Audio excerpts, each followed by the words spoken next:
You are listening to Mining Stock Education, where you'll learn from the top leaders in the natural resource sector and uncover quality mining investment opportunities.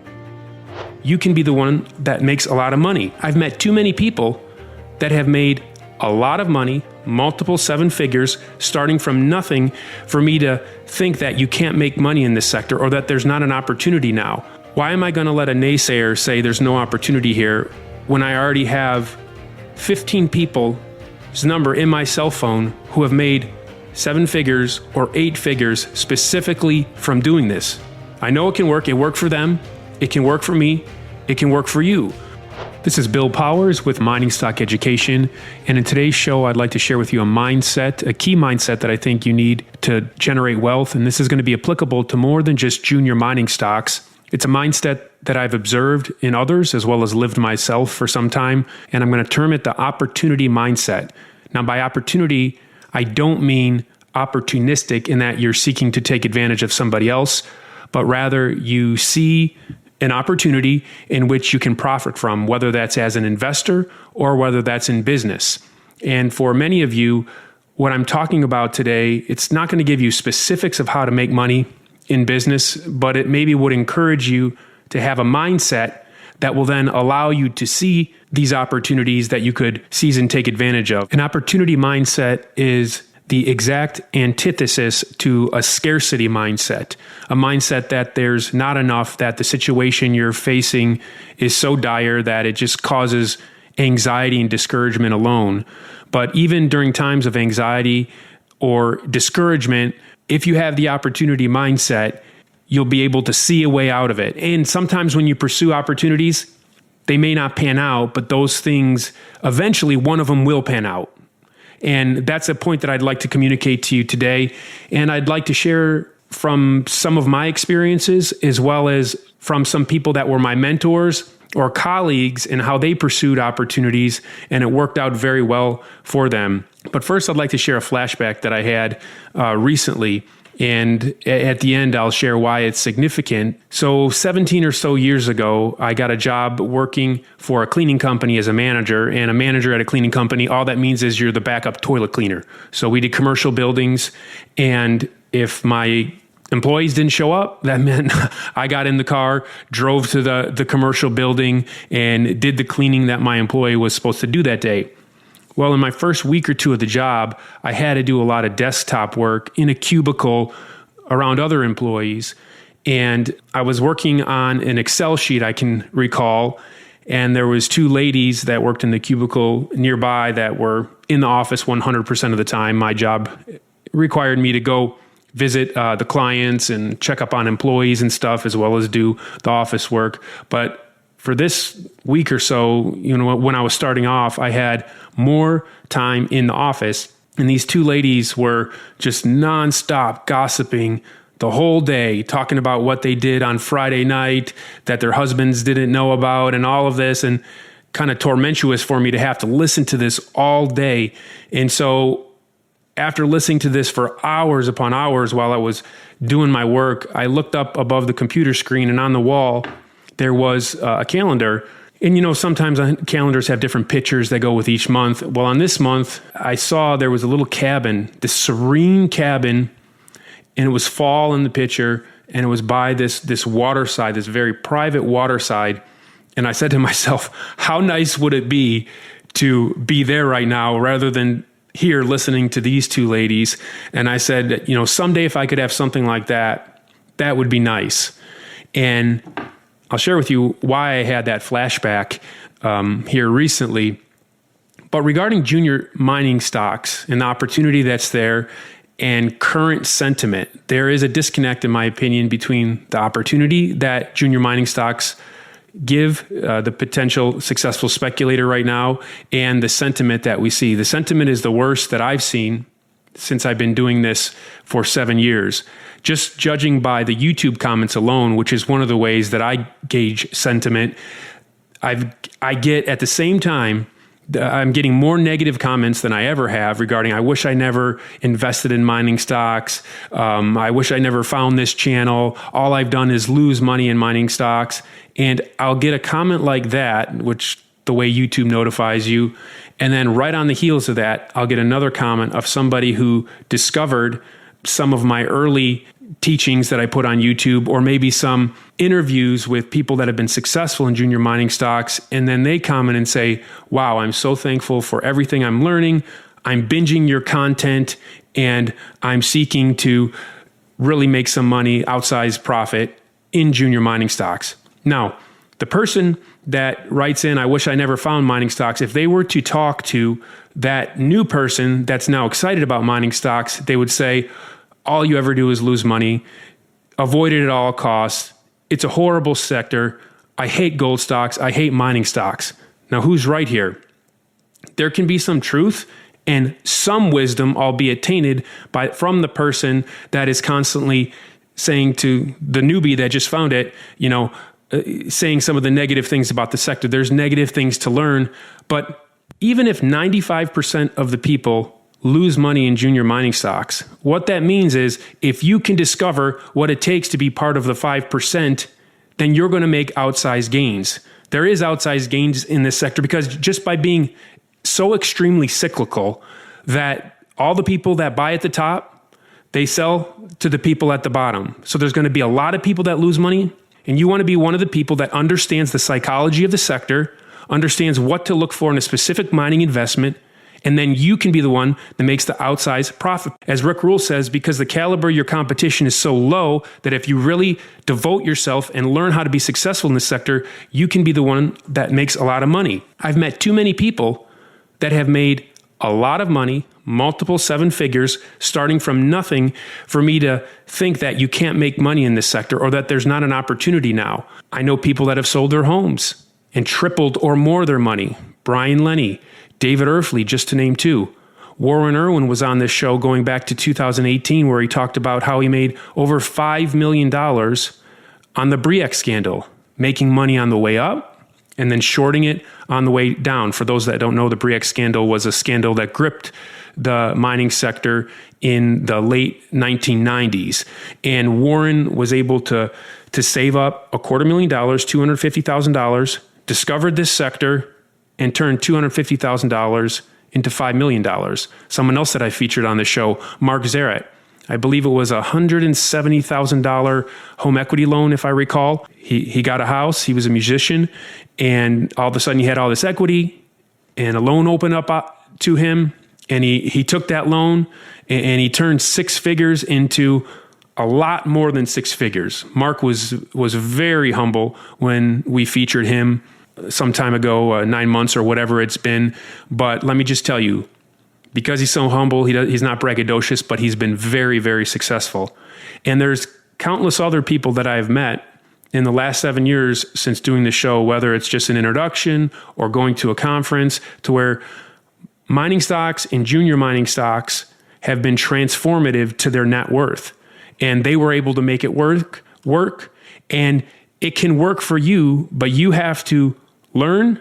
If you want to learn, if you feel like I've been burned by the sector, I don't want to have anything to do with it, then don't have anything to do with it. But even if you don't have anything to do with it, that doesn't mean the new guy that just started out, that's learning, he may have nothing but success, especially if we're at a cyclical bottom. We don't know for sure if we're at a cyclical bottom for sure, but if we are, someone like that, they could have more success than you had in not doing so well over the last few years. I'm talking about an opportunity mindset. I'm lifting up the opportunity that is there in junior mining stocks. And why am I going to let a naysayer say there's no opportunity here when I already have 15 people's number in my cell phone who have made seven figures or eight figures specifically from doing this? I know it can work. It worked for them. It can work for me. It can work for you. And so when you have an opportunity mindset, you have to avoid naysayers and find the right people to inspire and teach you. Now, by avoiding naysayers, I don't mean ignoring wisdom. I don't mean ignoring healthy critics, because we can all learn from our critics. And what I'm getting at is people that are skewed with a negativity because of their personal loss, to where all they can see is the glass half empty. And they acknowledge in no way that the glass at the same time could be half full, that someone could actually have their thirst quenched from that glass that they keep talking about is half empty. So don't get fixated on the naysayers. There's nobody out there that can tell me that you can't make money in junior mining stocks. And that doesn't mean that I'm going to make as much money as I want, but I've made a substantial amount of money already. I've deployed in the last 4 months a substantial amount of money. And I think 5 years from now, my net worth could be multiples higher. And the majority of that is going to come from what I do in junior mining stocks. So avoid the naysayers and find somebody to inspire or teach you. Now, I said that this would be broader than just junior mining stocks, that what I'm talking about is applicable to business as well, because some of you have been listening, you have been learning, but you don't have the capital that you want to even invest in this sector. Because if you get a win with, you get a triple off of $3,000, it's nice to get $9,000. But let me tell you from experience, it's even nicer when you take a $35,000 position and you get a triple on that. And then all of a sudden you're at $105,000 and you turned a 5-figure investment into a 6-figure investment. That feels really good. And so you need larger sums in order to get larger returns. And so you want to look for opportunities in which you can generate more wealth. When I did not have wealth, and including at the time when I worked for a year or so for this cleaning company, at the same time, I sought out mentors and I looked for opportunities even as I was faithful in the mundaneness and the unenjoyableness of being a manager for a cleaning company. One of my mentors, he was in his 60s, I was in my 20s, and he had developed a successful automotive supply business in Metro Detroit, where I lived. And so I would spend time with him, and he took a liking to me. We would spend time once a week, and I would ask him, okay, and this is what you should do. If you want to seek opportunities, one of the things you want to do is talk to people who have sought out opportunities and have been successful and ask them what they did. Learn about their business. Anytime you can learn about somebody's business, if they're willing to share with you, do it, because that's better than any business book you can read. Sit down with somebody who's made $100 million, who's made $10 million, and ask them how they did it. And then bring them back, because oftentimes, this is how I do it, when I get the opportunity to talk to somebody like this, bring them back to when they were you, when they didn't have money, but they were at that point to where they saw an opportunity. How'd they get the capital to make it? What were the steps? And so I said, okay, well, you built this successful business. How did you do it?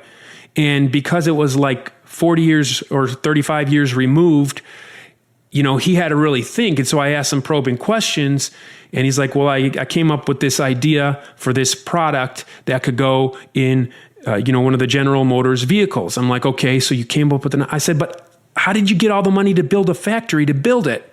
And he said, well, what I did was I got my way in. I found somebody that could get me in at GM.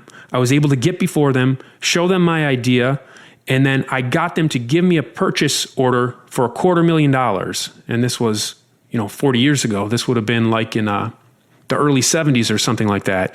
And so then I took the invoice, the purchase order for $250,000. I took that to the bank and I got a loan and I rented out a facility. I bought the equipment and I started manufacturing and I started supplying GM. And from there I had cash flow and I could build my business. I'm like, thank you.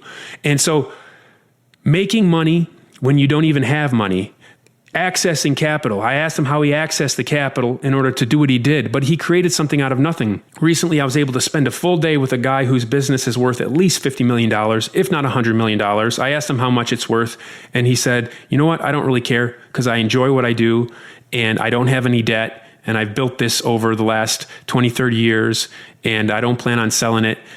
So I'm not really concerned. It's private. I'm not concerned about what one might say the valuation is what he told me.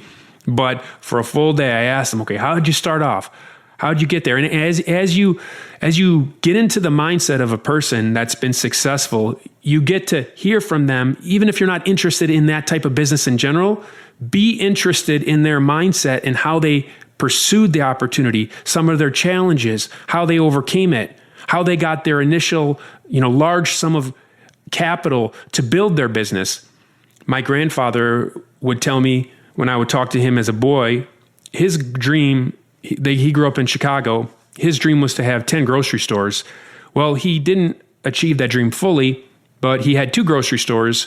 And he told me about how he worked so hard to get a loan to get that first grocery store. This was when he was like, in his 20s, get that first grocery store off the ground. And then once he got the first grocery store off the ground, he was able to get a loan and he had some cash flow to get the second grocery store.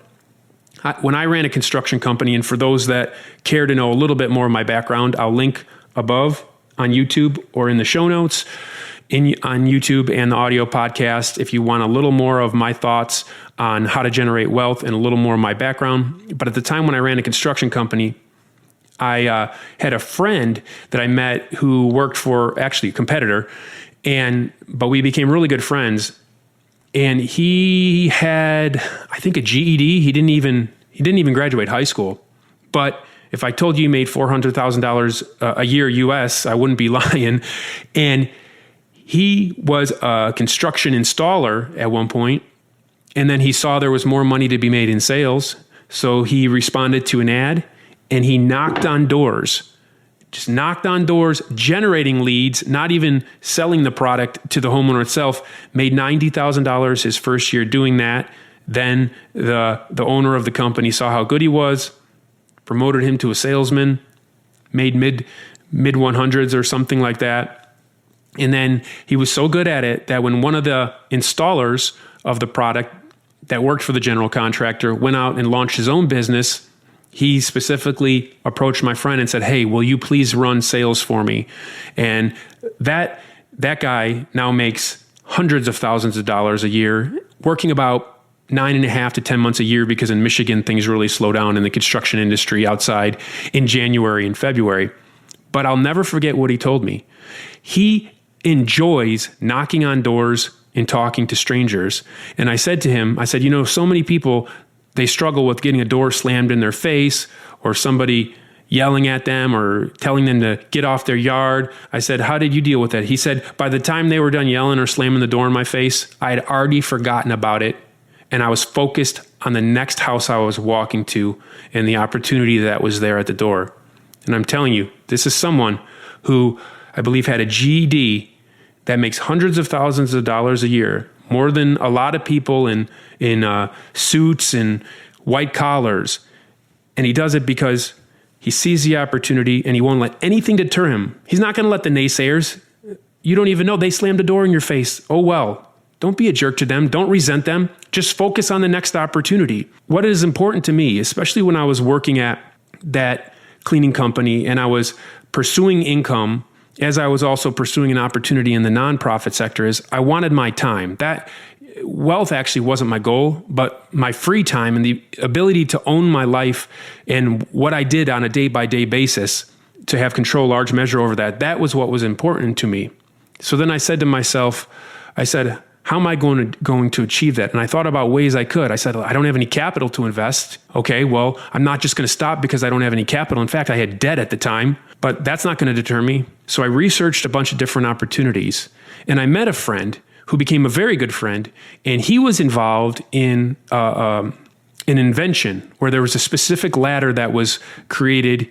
He knew the guy that had the idea. He helped finance the idea in the production design. They brought it to Home Depot, and they almost had it distributed throughout Home Depot.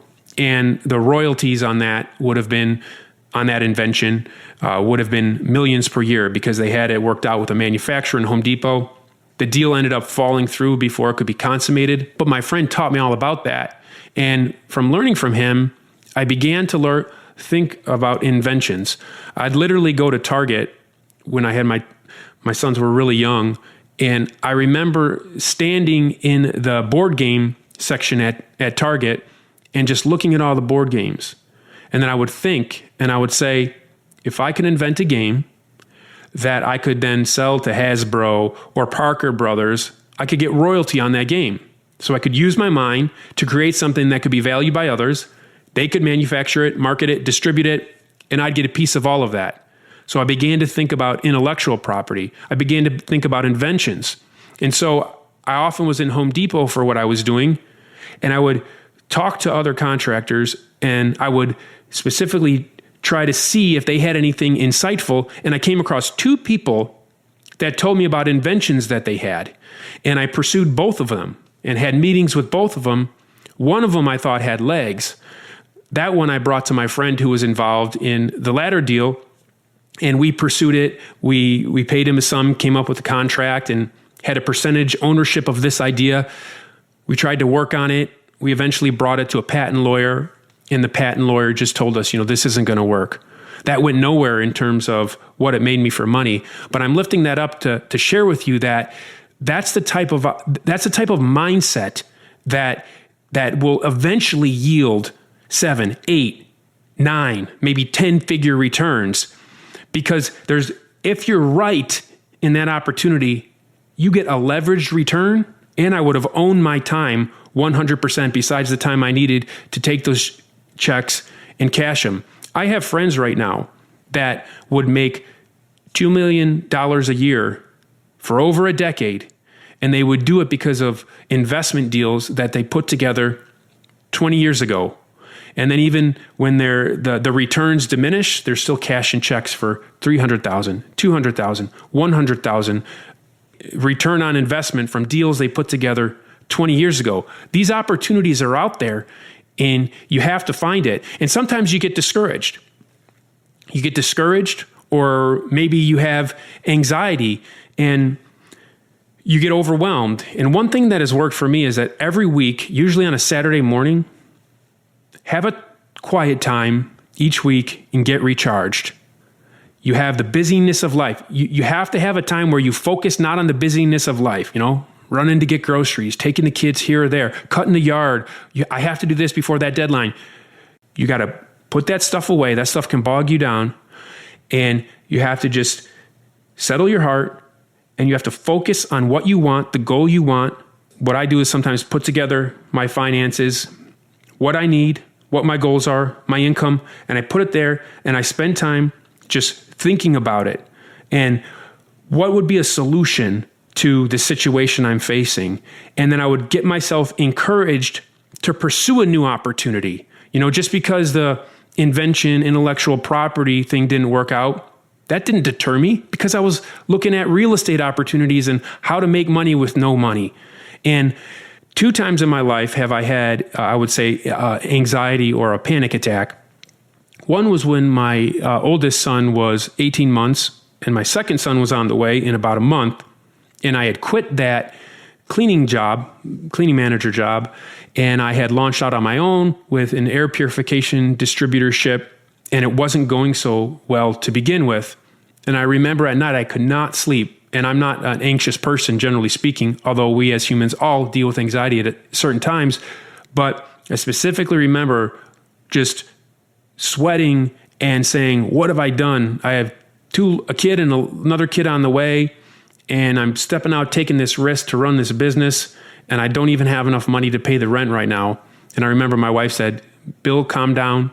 You're going to find a way to make this work. And that was the encouragement and the support I needed at that time.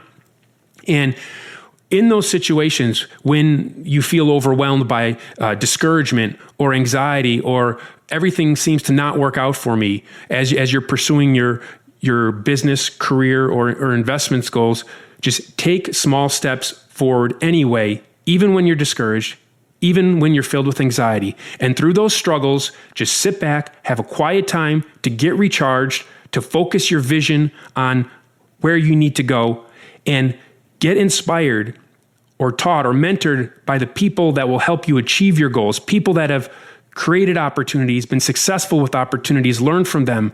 Don't let the naysayers bog you down. And I know for some of you, sometimes a naysayer could be somebody you're married to even, unfortunately, or somebody close to you.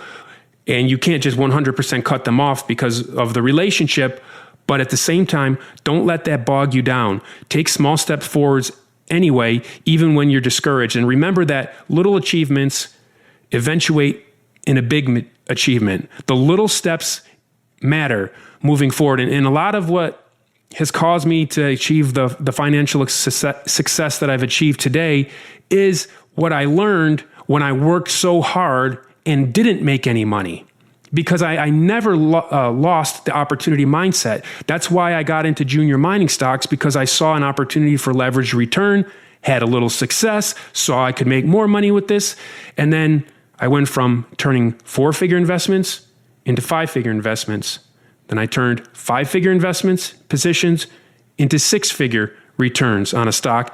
And then I went from 6-figure investments to 7-figure positions from those 6-figure investments.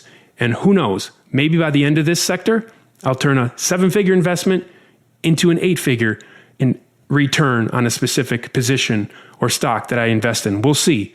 But I say that not to be braggadocious, but I say that to encourage you, because I started off with, I think I might have been $10,000 or something like that. I'd have to go look, or $12,000, that I actually first started off when I first said I'm going to buy some mining stocks, not even knowing what it was, to where I am today and to what I've been able to provide for my family. And I mentioned that thing with the cleaning company, the flashback that I had recently. And at the end of last year, I was looking for a house for a little bit, but my wife and I didn't want to move until we found exactly what we wanted. And at the end of last year, because of my success with junior mining stocks, I was able to get my family a nicer property, a nicer house. And the current house that we live in, it has its own private 1-acre lake with crystal clear water, 20 feet deep, that has an flowing artesian well, which is a pressurized well. The aquifer is pressurized, so the fresh water just comes up literally out of the ground that feeds and fills the pond. And we just got done, my family, with a full summer of our own beach, hanging out in the water, jumping off the raft in the middle of the lake, and just enjoying this in this 100% private setting. And as I was walking around my lake, I had that flashback, and I said, you know what? Like, this is a fulfillment. What I've now obtained from my family and given my family, this is a fulfillment of that desire/prayer that I said when I was looking at the calendar, when I had that cleaning job, being tormented by those 2 gossipy ladies next to me. When I saw that cabin with a private little body of water there, so serene, and I said, man, that would be nice to have someday. Well, I have the fulfillment of that right now.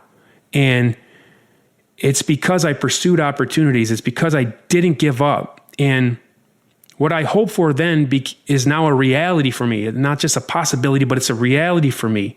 And whatever success you see, it can be a reality for you as well. There is opportunity to make money in junior mining stocks, and there's opportunity in business, and there's opportunities that only you can see, and that perhaps only you, or at least be the first one to seize that opportunity and solve a problem that needs to be solved and bring value to somebody else where value is currently not being brought, and you can make a lot of money doing so. And so don't give up. Keep pressing on. And for those of you that never buy another mining stock ever again, bless you, but don't lose that opportunity mindset. If you don't make money in junior mining stocks, I'm sure there's other investments or sectors you can make money in. I wish you the best.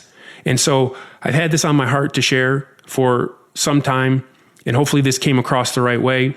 It's Bill Powers with Mining Stock Education. I appreciate your listenership. All the best to you.